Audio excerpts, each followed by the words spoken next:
Hey everybody, it's Ryan. I'm sitting in... Hey! Travis is in here too. I'm sitting in the 8235R with Travis. Yeah, Travis is pouting because he didn't get to use the VT. Actually, I gotta use the VT. If y'all look just across the road there, I haven't actually managed to disc down that soybean ground. One strip, but you know what? But we're gonna be going down to his place, and there's a 5-acre field that he wants to disc down corn stalks on. The last stalks of the year. Yeah, the last stalks of the year. It's the only field that hasn't gotten knocked out yet. So we're gonna take the 82 down there with the Earthmaster 3000 vertical tillage tool in the back, and we're gonna go down there and see how Travis likes how well it works up the stalks, because he hasn't been around when it's actually been working on corn stalks yet. So we're gonna head down there and he's gonna use it.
All right, so we just had an incident with the drone.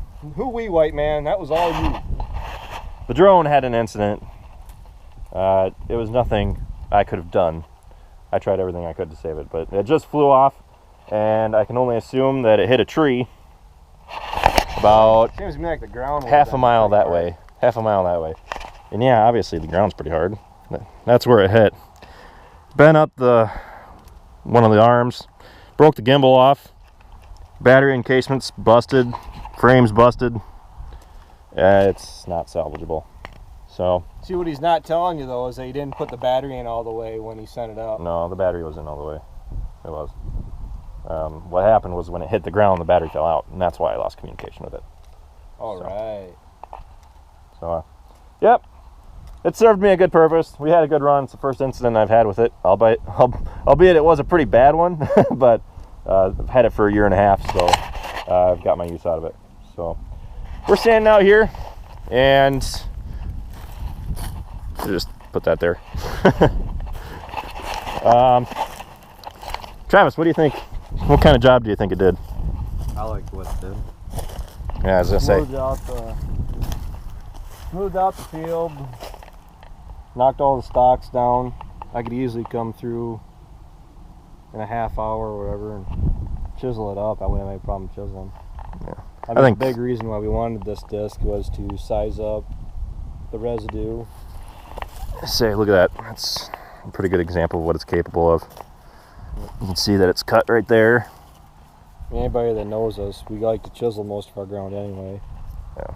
And then being able to disc it first, and then hit it with a chisel plow without having to worry about plugging the chisel up, you can go a lot faster. Yeah. It really speeds it up. Yeah. Something else that I want to do though, future-wise, management. Now that we have this tool at our disposal, at least for the time being, for in future reference, my corn ground that's going to be going into soybeans is going to be hit with this in the fall, and that's all I'm going to do with it, as opposed to years in the past where I would chisel my corn stalks like this down even though it was going into soybeans. I'm going to be disking my stalks down in the fall, leaving it, and coming back in the spring before we go to plant our soybeans. I'm going to hit it with this again, then plant into it. So might be interesting to see what kind of yields we can produce trying something a little different.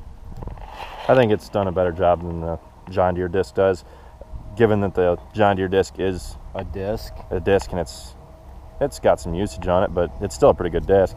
I think this ups the game a little bit more.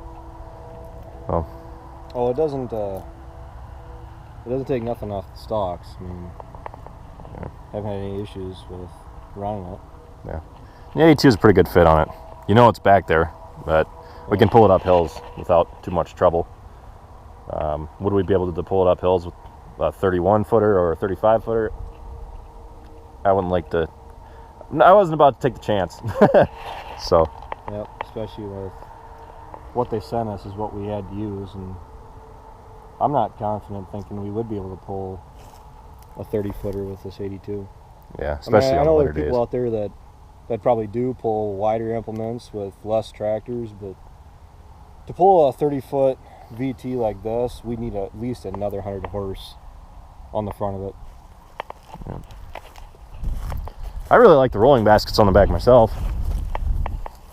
Seems like it firms up the ground a little bit better than. Well, it breaks up the clods also. Yeah. They say we can use this for seed bed prep, so that's going to be interesting. Yeah. All right. Well, we're gonna call her quits. We got this small 5-acre spot done, and time to wash it up and put it away for the winter. Yep, it's all we're gonna be using it for this year, and we're gonna bring it back out in the spring. So. Thanks for watching, everybody. Be sure to like, comment, and subscribe. Be sure to check us out on Facebook, Instagram, Twitter, and Snapchat. And be sure to are going to ensue. And be sure to check us out on. I'll check out all of our other videos. So, see you next time.